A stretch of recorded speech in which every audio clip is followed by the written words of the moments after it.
गरीब काली और अमीर गोरी बहू का बेटी पर दुलार। अंजू के दो बेटे आयुष और दीपक थे। बड़े बेटे आयुष की शादी गरीब घर की नित्या से होती है। फिर कुछ सालों बाद दूसरे बेटे दीपक की शादी विधि नाम की अमीर लड़की से होती है, जिससे अमीरी का बहुत घमंड था। कुछ ही समय में दोनों बहू घर की जिम्मेदारी बखूबी संभाल लेती हैं, लेकिन विधि धीरे धीरे अपना असली घमंडी रूप दिखाने लगती है। ऐसे ही एक दिन अंजू अपनी दोनों बहू से कहती है, अरे बहू, शाम को हमें निर्मला के गृह प्रवेश में जाना है, तो दोनों अच्छे से तैयार हो जाना। माँ जी, आप मेरी फिक्र मत करिए। मेरे पास तो 10,000 की एक बहुत ही सुंदर महंगी साड़ी है, जिसे मैं पहनकर चलूंगी और मैं सुंदर भी हूँ। लेकिन आपकी बड़ी बहू जो कि काली है, उस पर तो इतने महंगे कपड़े भी नहीं है। फिर क्या लपेट कर जाएगी, ऊपर से काली। आपकी बेइज्जती ना हो जाए कहीं। बहू, जबान संभाल कर बात कर। वो तेरी जेठानी है। हाँ है वो काली, लेकिन तेरी तरह वो पैसे का घमंड नहीं करती। कोई बात नहीं माँ जी, जाने दीजिए। देख लेना आप माँ जी, सबसे ज्यादा सुंदर तो मैं ही लगूंगी। ये कहकर दोनों बहू तैयार होकर अपनी सास अंजू के साथ पार्टी में पहुंचती हैं, तो निर्मला और उसकी बहू कहती है, अरे अंजू, ये तू अपनी हीरे जैसी बहू के साथ काली कोयले जैसी बहू को क्यों लाई है? कोई बात नहीं माँ जी, वो अपने दोनों बेटों के लिए दो अलग अलग वैरायटी की बहू लाई है। देख लिया माँ जी आपने, मैंने बोला था ना काली जेठानी को मत ले जाइए, लेकिन आपने सुना नहीं। बस कर छोटी बहू, जब अपना ही सिक्का खोटा हो तो दूसरों से क्या कहूँ। खैर जा, अंजू अपनी काली गोरी दोनों बहू को खाना खिला दे। अगर निर्मला तुझे ऐसे ही बेइज्जती करनी है तो बता दे, हम अभी इस पार्टी से चले जाते हैं। अरे आंटी जी, माँ जी की बातों का बुरा मत मानिए, जाइए एंजॉय कीजिए पार्टी। ये सुनकर अंजू अपनी दोनों बहू के साथ पार्टी का खाना खाती है।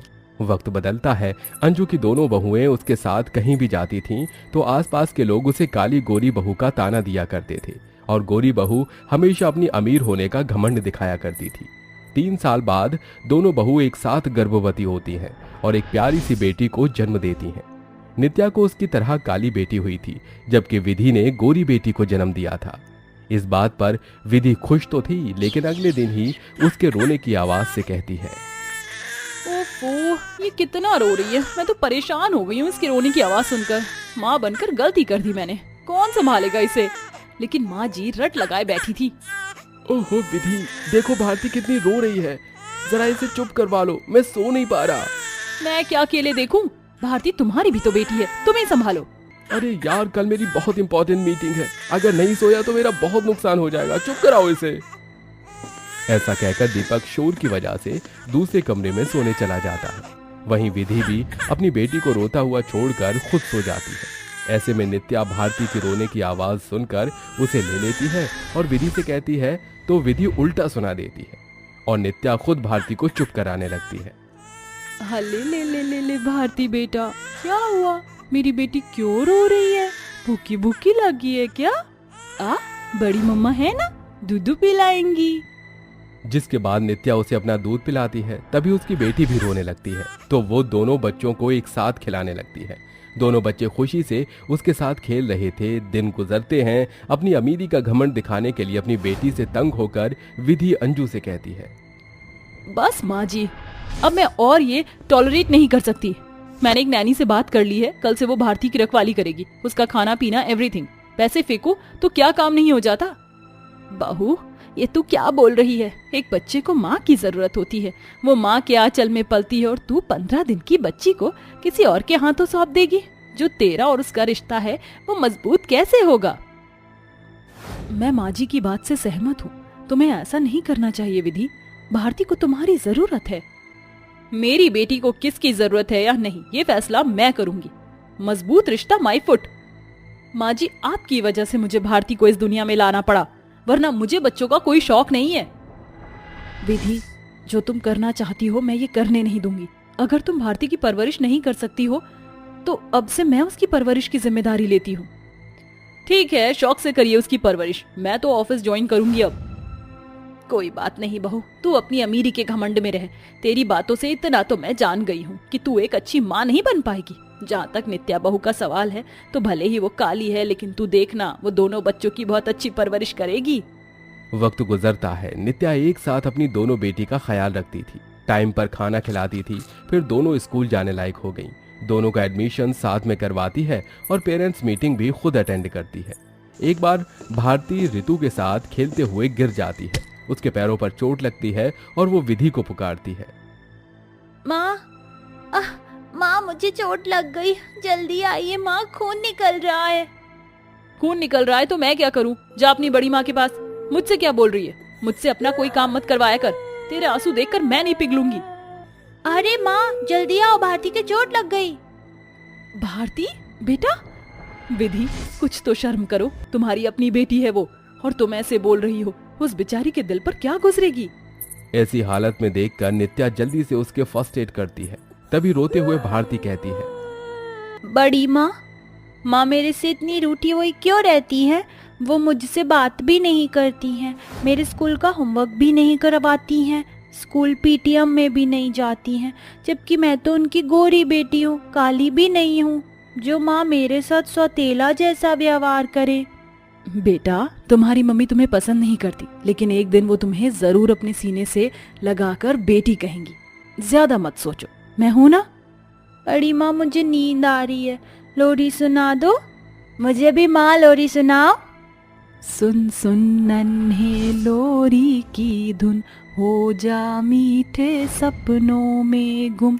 तू मेरा सूरज है, तू मेरा चंदा है, तू मेरी आँखों का तारा है। तभी नित्या की दोनों बेटी सो जाती हैं। वो विधि की बेटी को उतने प्यार से ही पालती थी जितना कि वो अपनी बेटी को प्यार करती। ऐसे ही एक दिन नित्या अपनी बेटी को पति के साथ घुमाने ले जा रही थी। तभी भारती भी अपनी माँ से घूमने के लिए कहती है, लेकिन वो उसे डांट कर भगा देती है। इतने सालों में विधि ने सिर्फ अपने काम को प्राथमिकता दी है, बजाय बेटी के। ऐसे में परिवार होने के बाद भी भारती खुद को अकेला महसूस करती थी। एक दिन स्कूल में आते वक्त वो रोड क्रॉस करती है। एक कार एक्सीडेंट कर देती है उसका, जिसमें उसका बहुत खून बह जाता है। आसपास के लोग तुरंत उसे हॉस्पिटल ले जाते हैं, जहां उसके परिवार वाले आ जाते हैं। डॉक्टर बताते हैं कि उसका बहुत ब्लड बह गया है और खून की जरूरत है। हे भगवान, माँ जी मैं क्या करूं? मैं भारती को इस हालत में नहीं देख सकती। काश मैं उसकी असली माँ होती तो उसे फौरन अपना खून दे देती। विधि ने हद कर दी है, कम से कम उसे अपनी बच्ची के पास तो होना चाहिए। तभी गुस्से में अंजू विधि को हॉस्पिटल बुलाती है और उसके आने के बाद उसे गुस्से से कहती है, नालायक बेशरम, तू एक अच्छी माँ नहीं है ये तो मैं जानती हूँ, लेकिन अपनी बेटी को जरा मौत और जिंदगी के बीच देख। उसे खून चाहिए और वो तू ही दे सकती है। नित्या ने तो परवरिश करके अपनी माँ होने का फर्ज निभा दिया, अब तू उसकी असल माँ होने का फर्ज निभा। अगर वो मर गई तो मैं तुझे अपने बेटे की जिंदगी और घर से हमेशा के लिए बेदखल कर दूंगी। शर्म कर, छोटी सी जान है वो तेरी। अपनी सास की बात सुनकर वो रोने लगती है। अपने बच्चे को इस हालत में देखकर वो फौरन डॉक्टर के पास जाती है। डॉक्टर उसका खून उसकी बेटी को चढ़ाता है और बाहर रोते हुए अपनी माँ और जेठानी से वो कहती है, माँ जी, जेठानी जी, मुझे अपनी गलती का एहसास हो गया है। बस भगवान से दुआ मांगती हूँ कि मेरी बेटी जल्दी से ठीक हो जाए। मैं उसे ऐसी हालत में नहीं देख सकती। आज मेरे सीने में जो दर्द हुआ मैं बता नहीं सकती हूँ। काश अब तू अपनी बेटी की परवाह करे। मुझे खुशी है कि तुम्हें अपनी गलती का एहसास हो गया है। अब उसे गले लगा लेना। जी जेठानी जी। कुछ देर बाद उसकी बेटी होश में आती है और वो अपनी बेटी को गले लगा लेती है, जिसके बाद उसे बहुत अच्छा लगता है।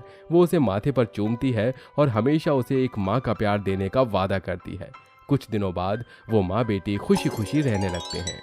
फ्लाइट आने में कुछ वक्त था। एक टैक्सी में रेहान और उसकी पत्नी रुचिका बैठी होती हैं। अरे भाई साहब, जल्दी से टैक्सी चलाओ, नहीं तो हम उन्हें कभी पकड़ नहीं पाएंगे। शांत हो जाइए, हम उन दोनों को पकड़ ही लेंगे और उन्हें उनके किए की सजा जरूर मिलेगी। रेहान और रुचिका दोनों के दोनों बहुत ज्यादा परेशान थे। वो बस फ्लाइट के निकलने से पहले एयरपोर्ट पहुंचना चाहते थे। वहीं फ्लाइट आने के इंतजार में रोजी और सोफिया बैठी होती हैं। इस बार तो बहुत बड़ा माल हाथ लगा है हमारे। कई समय तक हमें पैसों की जरूरत ही नहीं पड़ने वाली। तुमने बिल्कुल सही कहा, कितना मजा आया यहाँ इंडिया के लोगों को बेवकूफ बनाने में। ये टिपिकल टाइप के इंडियन पति बेचारे का कुछ नहीं हो सकता। हमारी जैसी गोरी चमड़ी वाली विलायती लड़कियों को देखते ही बेचारे फिसल जाते हैं और उसके बाद इनका फायदा उठाना बहुत आसान हो जाता है। वो दोनों फ्लाइट का वहाँ इंतजार करते हुए गप्पे लड़ा रही होती हैं, लेकिन तभी वहाँ पुलिस आ जाती है और उन दोनों के हाथों में हथकड़ी लगा देती है। You are under arrest Miss Sophia and Rosie. एक आदमी को लूटने और धोखाधड़ी करने के जुर्म में आपको गिरफ्तार किया जाता है। तभी वहाँ रुचिका और रेहान भी आ जाते हैं। सर, इन दोनों को कड़ी से कड़ी सजा दिलवाना, ताकि फिर दोनों कभी ऐसा न करे जो इन्होंने हमारे साथ किया। आखिरी में बुराई के ऊपर अच्छाई की जीत ही होती है। तुम जैसी ढोंगियों को ये कभी समझ नहीं आएगा। जाओ जेल की हवा खाओ। पुलिस उन दोनों को अपने साथ ले जाती है, जिसके बाद रेहान अपनी पत्नी को गले से लगाकर उससे माफी मांगता है। मुझे माफ कर दो रुचिका, मुझसे बहुत बड़ी गलती हो गई। आज के बाद मैं कभी भी ऐसा नहीं होने दूंगा। मैं तुमसे वादा करता हूँ। आज के बाद ऐसी नौबत आने ही नहीं दूंगी मैं। दोनों खुशी खुशी अपने घर निकल जाते हैं, लेकिन आप ये सोच रहे होंगे कि आखिर ऐसा हुआ क्या जिसके चलते उन दोनों अंग्रेजन को गिरफ्तार कर लिया गया। तो चलिए आपको शुरुआत पर लेकर चलते हैं। अजी रुकिए जरा, मैंने आपके लिए लंच पैक किया, इसे लेते जाइए। कितनी बार कहा है अपनी ये गंदी शक्ल लेकर मेरे सामने मत आया करो। क्या तुम्हें मेरी बात समझ नहीं आती? रेहान, ये क्या सलीका है बेटा अपनी पत्नी से बात करने का? एक तो वो तुझे इतना प्यार करती है और तू हमेशा उसकी बेइज्जती करता रहता है। माँ, आपको और इस लड़की को मैं कई बार समझा चुका हूँ, मैं इससे प्यार नहीं करता।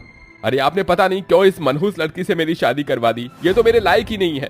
बस रेहान, जितना बोलना था तुमने बोल लिया। अब तुम अपने ऑफिस जाओ। मैं तुम्हारे मुंह से एक और शब्द नहीं सुनना चाहती। अपनी माँ की बात सुनकर वो चला जाता है, लेकिन बेचारी रुचिका बहुत बुरी तरह रोने लगती है। माँ जी, आपने क्यों मेरी शादी रेहान जी से करवाई, जब आपको पता था उन्हें मैं रत्ती भर भी पसंद नहीं हूँ? अरे बहू, तू ऐसा मत सोच। मेरा बेटा दिल का बहुत अच्छा है, वो बस थोड़ा परेशान है, इसलिए तुझ पर ही गुस्सा हो जाता है। रुचिका अपने आंसू पोंछ लेती है, जिसके बाद वो घर के कामों में लग जाती है। ऐसे ही बेचारी के रंग रूप की वजह से उसका पति उसे कुछ भी नहीं समझता और इस प्रकार उसकी जिंदगी दिन प्रतिदिन और भी मुश्किलों भरी हो जाती है। वहीं रेहान के ऑफिस में 2 अमेरिकन लड़की आ जाती हैं जो बहुत सुंदर और गोरी होती हैं। उन दोनों के ऊपर ऑफिस के सभी लड़के पागल थे। अरे क्या मस्त है ये विलायती माल, सच में। अरे विश्वास ही नहीं होता मुझे तो। हमारे ऑफिस में एक नहीं बल्कि 2 अंग्रेजन लड़कियां हैं। अरे वो जिसका नाम रोजी है, पर वो विलायती परी तो मेरी है, मेरी। सोफिया पर तो यार मैं फिदा हूँ, शादी भी कर लूंगा अगर वो चाहेगी तो।